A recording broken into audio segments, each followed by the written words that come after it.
Another roadside attraction is the debut novel by Tom Robbins, released in 1971.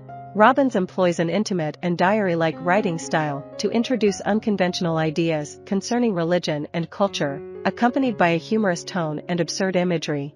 The story commences with a series of anecdotes, beginning with the discovery of a magician's underwear in Paul Ziller's suitcase. It then shifts focus to Amanda, a free-spirited woman, and recounts various episodes from her life.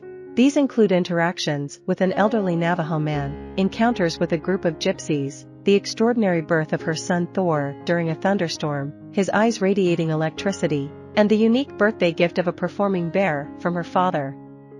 The bear, not understanding English, only performs when it feels like it. One morning, Amanda wakes up to find a word written in an unfamiliar language on her palm, which refuses to wash off. Despite her attempts to research its meaning, she is unsuccessful. Amanda envisions establishing a butterfly conservatory and discusses her plans with friends over lunch. She organizes for her friend Stanislaw, known as Capitalist Pig, to lead a band that will embark on a global tour to collect butterfly larvae and samples. Unfortunately, the band is arrested at the airport for smuggling the insects, and a false rumor about the hallucinogenic effects of butterfly eggs leads to the accidental destruction of the conservatory. Subsequently, Amanda encounters a man named Paul Ziller, and they impulsively marry within hours. They settle on a patch of land in the countryside of Washington state's Skagit Valley. Discovering an abandoned restaurant, they decide to open a hot dog stand and create a new zoo. Accompanied by Thor and Paul's baboon named Mock Cull, they establish the Captain Kendrick Memorial Hot Dog Wildlife Preserve. The zoo follows a unique concept where animals are not confined to cages, but are allowed to roam freely, adding to its allure as a roadside attraction. Their initial attempts to acquire animal attractions for their zoo yield meager results, limited to a few garter snakes, an aging flea circus, and a preserved tsetse fly, lifeless and encased in amber. Amanda becomes pregnant, adding a new dimension to their lives. However, their existence becomes monotonous until they receive a letter from Plucky Purcell, who discloses his successful infiltration of the Society of the Felicitator. This secretive order of monks carries out assassinations on behalf of the Vatican. Tragedy strikes when Amanda suffers a miscarriage, leading to her falling ill. The cost of her medical care exceeds their available funds. Facing a difficult decision, Paul reluctantly sells his most cherished artwork, the non-vibrating astrological Dodo Dome Spectacular. At this point, the narrator, Marx Marvelous, introduces himself and reveals that he is recounting this story from the future. He hints at the arrival of a corpse that will profoundly alter Paul and Amanda's lives. Additionally, he discloses that, in his present time, both he and Amanda are in federal custody. Paul and Amanda learn about a man who attempted to kidnap a baboon from the Seattle Zoo through a news report.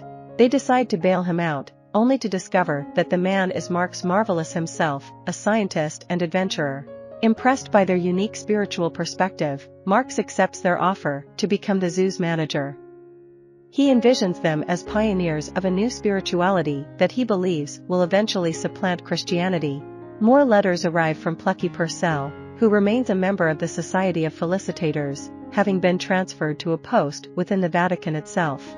An earthquake strikes Vatican City, causing ancient vaults and tunnels beneath the city to crumble open. Curious, Plucky ventures down into the depths, intending to pilfer whatever he can find. To his astonishment, he stumbles upon the corpse of Jesus Christ himself, awaiting his resurrection for the second coming. Plucky, seizing the opportunity, takes the preserved corpse and conceals it within a layer of plaster, transforming it into a statue-like figure. Carrying this peculiar creation, he visits Paul and Amanda at their zoo. A discussion ensues among the friends as they contemplate the fate of the corpse. However, their deliberation is abruptly interrupted when the government conducts a raid on the zoo. In the ensuing chaos, Paul and Plucky manage to escape, leaving Marx and Amanda behind. Days later, Marx and Amanda receive news of Plucky's demise. They learn that he had attempted to launch Paul aboard a high-altitude balloon designed for exploring the upper reaches of the atmosphere. Paul is presumed to have perished, and the fate of the corpse remains uncertain, assumed to be destroyed.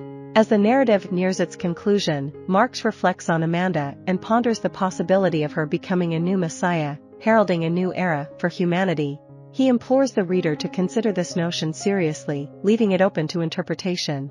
I hope you enjoyed this video. Leave a like if you did, and be sure to subscribe. Thank you.